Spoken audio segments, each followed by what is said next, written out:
31st night కి farm house book చేసుకుని friends తో ఎంజాయ్ చేయాలనుకుంటున్నారా? అయితే వెంటనే డోసే యాప్ ని డౌన్లోడ్ చేసుకుని బుక్ చేసుకోండి. సార్ నమస్తే సార్. చారి గారు నమస్తే అండి. చారి గారు, ఆదాయాన్ని వృద్ధి చేసుకోవడం ఎలా, సంపదను పెంచుకోవడం ఎలా? సో మరి మనిషి జీవితంలో ఇటువంటి వాటిని మెరుగుపరుచుకోవాలి అంటే ఫైనాన్షియల్ ప్లానింగ్ అనేది ఏ విధంగా ఉండాలి? ఇవి మీరు అడిగినవి రెండు డిఫరెంట్ లైన్స్ అండి. బట్ అంటే అవి ఒకదాని వెనుకొకటి రావాలి. మీరు ఆదాయం పెంచుకోవడం ఎట్లా అండ్ సంపదని పెంచుకోవడం ఎట్లా రెండు అడిగారు. ఓకే,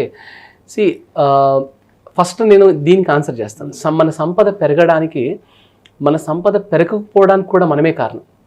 పెరగాలంటే ఏం చేయాలి, అసలు మనం ఎక్కడ మిస్టేక్ చేస్తున్నాం అనే డిస్కషన్లోకి వెళ్తే, first of all we need to understand the difference between time and money.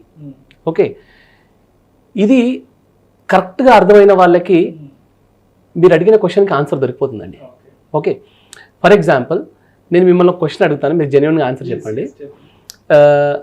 మీరు మనీకి ఎక్కువ వాల్యూ ఇస్తారా, టైంకి ఎక్కువ వాల్యూ ఇస్తారా?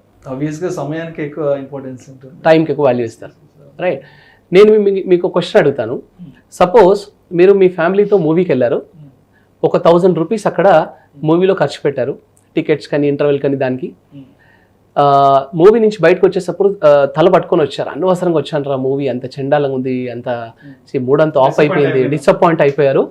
బయటికి వస్తూ మీరు 2-వీలర్ మీద వస్తూ ఇంటికి వచ్చే దారిలో మీ పాకెట్లోంచి ఇంకో 1000 రూపీస్ పడిపోయింది. సో పోగొట్టుకున్నారు, ఇంటికి వచ్చిన తర్వాత చూసుకున్నారు, అరే డబ్బు పోయింది, 1000 రూపీస్ అనవసరంగా పోయింది అనుకున్నారు. సో ఇప్పుడు రెండు సిచ్యువేషన్లో 1000 రూపీస్ పోయింది. మూవీకి వెళ్ళినప్పుడు 1000 రూపీస్ పోయింది, దారిలో వస్తుంటే రోడ్డు మీద పడేసుకున్న ఒక 1000 రూపీస్ పోయింది. ఈ 1000 రూపీస్ పోగొట్టుకున్న సిచ్యువేషన్స్లో, ఈ రెండు సిచ్యువేషన్స్లో దేనికి ఎక్కువ బాధపడతారు? రోడ్డు మీద పడేసుకున్నది, ఎందుకంటే నెగ్లిజెన్స్ కారణంగా పడిపోయింది, ఒళ్ళు దగ్గర పెట్టుకోలేదు అనే దాంతో మీరు ఎక్కువ బాధపడతారు. ఇప్పుడు మీరు బాగా అబ్జర్వ్ చేయండి, నేను ఫస్ట్ అడిగిన క్వశ్చన్కి మీరు ఏం సమాధానం చెప్పారంటే నేను టైంకి ఎక్కువ వాల్యూ ఇస్తానన్నారు.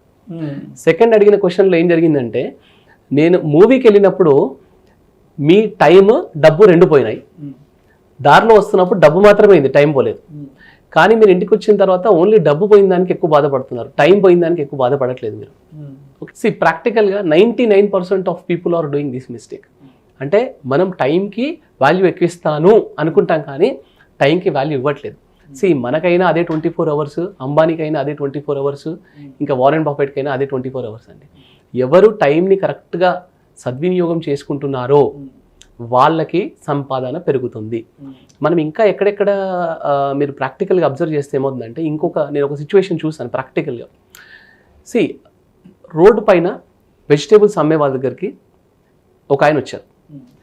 వచ్చి కొనుక్కుంటున్న ప్రతి పార్టీకి ఇది 30 రూపీస్ అంటే ఇది 20 రూపీస్కి ఇవ్వరా, ఇది 40 రూపీస్ కంటే ఇది 35 రూపీస్కి బార్గెనింగ్ స్టార్ట్ చేస్తారు. అందరం చదువుకున్న వాళ్ళు, చదువుకోని వాళ్ళు అందరు ఇదే.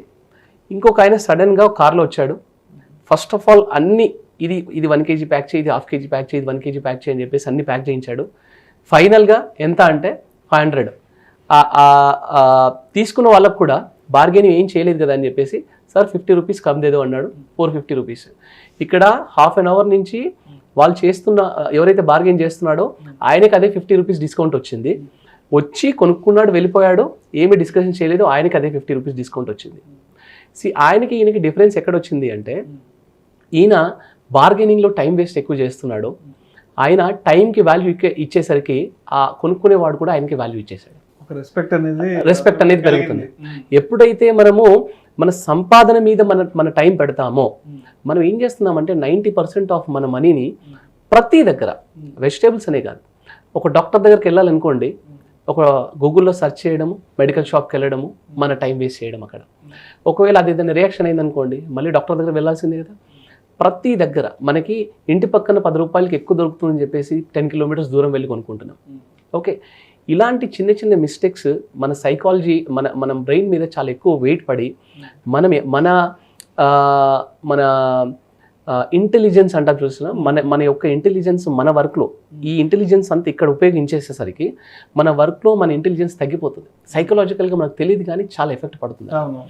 అనవసరమైన వాటి మీద టైం స్పెండ్ చేయకుండా అవసరమైన వాటి మీద టైం స్పెండ్ చేయడం చాలా చాలా ఇంపార్టెంట్ అండి. అంటే ఇదే ఇంటెలిజెన్స్ని, ఇదే టైంని మనం చేస్తున్న వర్క్ మీద లెర్నింగ్స్ అండ్ డెవలప్మెంట్స్ మీద పెట్టామనుకోండి, మనకి ఇక్కడ మనకి రెగ్యులర్గా వస్తున్న 50 రూపీస్ 100 రూపీస్ కంటే అక్కడ థౌజండ్స్లో ల్యాక్స్లో వచ్చే అవకాశం ఎక్కువ ఉంటుంది. So that will increase your credibility, that will increase your income, so that automatically me value increase అవుతుందండి. ఓకే, ఒక పాయింట్ గుర్తుపెట్టుకోండి విష్ణు గారు, రిచ్ పీపుల్ పూర్ పీపుల్ ఉండరు. ఎక్కడ చూసినా రిచ్ పీపుల్ పూర్ పీపుల్ అనే వాళ్ళు ఉండరు.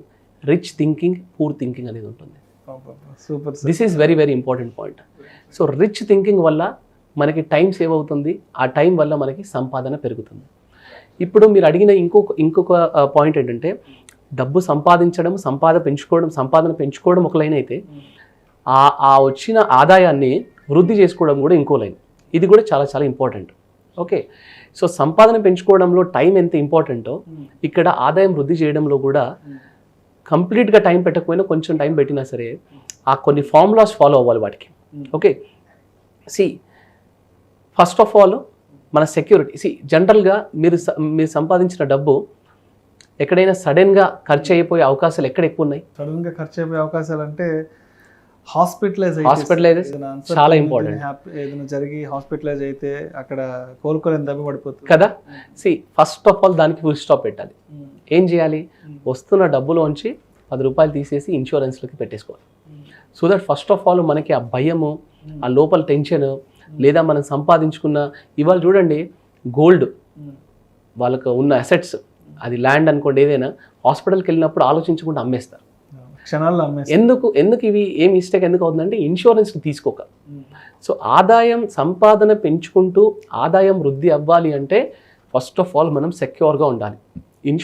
ఇన్సూరెన్సెస్తో సెక్యూరిటీ పెట్టుకొని తర్వాత మన ఇన్వెస్ట్మెంట్స్ వెళ్ళే ముందు ఒక ఎమర్జెన్సీ ఫండ్ని క్రియేట్ చేసి పెట్టుకొని, ఎందుకంటే కొన్ని సిచ్యువేషన్స్లో ఇన్సూరెన్స్లు ఉన్నప్పటికీ కూడా కొన్ని సిచ్యువేషన్స్లో డబ్బులు కట్టాల్సిన అవసరం వస్తుంది.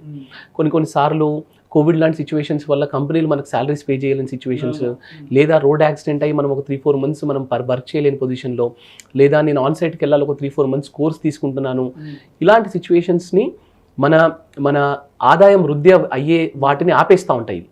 సో అందుకని ఇవి మనం సెట్ చేసుకోవాలి. ఒకటి సెక్యూరిటీ సెట్ చేసుకోవాలి, తర్వాత ఎమర్జెన్సీ ఫండ్ క్రియేట్ చేసి పెట్టుకోవాలి, ఆ తర్వాత ఇన్వెస్ట్మెంట్ చేసుకోవాలి. ఇప్పుడు ఇన్వెస్ట్మెంట్ చేసే పద్ధతిలో ఏం చేసుకోవాలి అంటే, ఈ మధ్య నేను కొంతమంది సాఫ్ట్వేర్ వాళ్ళ దగ్గర చూశాను, ఒక ఎక్సెల్ పెట్టి మెయింటైన్ చేసుకుంటున్నారు. దీన్ని మనము ఒక రియల్ స్టేట్మెంట్ అంటాం. అంటే revenue, expenses, assets and liabilities. మీకు మంత్లీ ఎంత ఇన్కమ్ వస్తుంది, ఇందులోంచి మీ ఖర్చులు ఎంత అవుతున్నాయి, దీన్ని ట్రాకింగ్ కంపల్సరీ చేయాలండి. ఇది చేస్తేనే ఆదాయం అభివృద్ధి అవుతుంది. సంపాదన పెంచుకోవడం ఒక లైన్ అయితే, మనకు వస్తున్న డబ్బుని రైట్ డైరెక్షన్లో పెట్టడం ఇంకొక చాలా ఇంపార్టెంట్ పాయింట్ అండి. ఇది జరగాలి అంటే మీకు మంత్లీ ఇన్కమ్ ఏంటి, మీ ఎక్స్పెన్సెస్ ఎలా వెళ్తున్నాయి, మీ హౌస్ హోల్డ్ ఎక్స్పెన్సెస్కి కరెంట్ బిల్తో సహా ఎంత వెళ్తున్నాయి, మీ లైఫ్ స్టైల్ ఎక్స్పెన్స్కి, మీరు మూవీస్కి వెళ్ళడానికి, స్విగ్గీస్కి, వీటికి ఎంత ఖర్చు పెడుతున్నారు, అండ్ మీ డిపెండెంట్ ఎక్స్పెన్సెస్ ఎలా ఉన్నాయి, పిల్లల స్కూల్ ఫీజులు ఇవి, మీరు లోన్స్ ఎన్ని కడుతున్నారు. ఓవరాల్గా నాకు 1,00,000 రూపాయలు ఇన్కమ్ వస్తే నాకు వీటన్నిటికీ 50,000 పోతున్నాయంటే మిగతా 50,000ని నేను ఎట్లా సేవ్ చేసుకోవాలి, సెక్యూరిటీ ఎట్లా చెక్ చేసుకోవాలి, ఆల్రెడీ నా దగ్గర ఉన్న అసెట్స్ ఎలా ఉన్నాయి, అసెట్స్ని రైట్ డైరెక్షన్లో పెట్టానా లేదా, లయబిలిటీస్ ఎలా ఉన్నాయి, లయబిలిటీస్ రైట్ డైరెక్షన్లో ఉన్నాయా లేదా, సో నా ఫ్యూచర్ గోల్స్ ఏంటి, ఈ సెట్టింగ్ అంతా చేసుకొని దీన్ని రెగ్యులర్గా మానిటర్ చేస్తేనే ఆదాయం అభివృద్ధి అవుతుంది. ఆదాయం అనేది ఓవర్ నైట్లో అభివృద్ధి అయ్యేది కాదు. మనకు సంపాదన ఇవాళ 50,000 ఉన్న సంపాదన నెక్స్ట్ ఇయర్లో 1,00,000 రూపాయలు ఉండొచ్చు.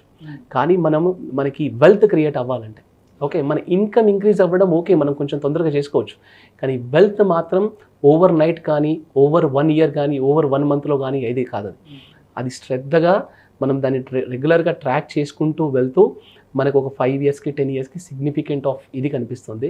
అది జరగాలంటే మనము ఫస్ట్ ఆఫ్ ఆల్ సంపాదన గురించి టైంకి ఎట్లాగైతే వాల్యూ ఇస్తున్నామో, అలాగే మన ఆదాయం వృద్ధికి, మనకి అభివృద్ధి అవ్వడానికి మనము ఈ రియల్ స్టేట్మెంట్ కూడా అంతే ఇంపార్టెన్స్ ఇవ్వాలి, ఆ ట్రాకింగ్కి ఆ ఇంపార్టెన్స్ ఇవ్వాలండి. Thank you sir. Thank you so much Chari garu. ఆదాయాన్ని ఎలా వృద్ధి చేసుకోవాలి, సంపాదన ఎలా పెంచుకోవాలి అనే అంశం గురించి చాలా మంచి ఎగ్జాంపుల్స్ ద్వారా ప్రేక్షకులకు అర్థమయ్యే విధంగా మీ విశ్లేషణ తెలియజేశారు. Thank you so much sir. Thanks అండి. Thank you.